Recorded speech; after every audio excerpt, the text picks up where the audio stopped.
Hello everyone, কেমন আছেন সবাই? আজকের রেসিপি হোমমেড পিৎজা।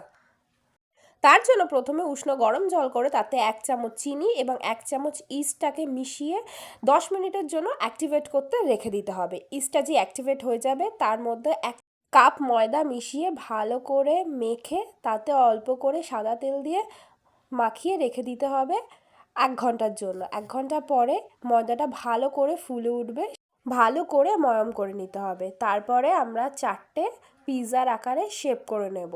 এবার এয়ারের মধ্যে বাটার দিয়ে তার উপরে পিৎজা বেসটাকে আমরা বসিয়ে দেব এবং এর মধ্যে শেজওয়ান সস, টমেটো সস ও মেয়োনিজ দিয়ে ভালো করে মাখিয়ে তার ওপর দিয়ে আমরা অনিয়ন, ক্যাপসিকাম, কর্ন দিয়ে চিলি ফ্লেক্স ও অরিগ্যানো দিয়ে আমরা চিজ দিয়ে দেব।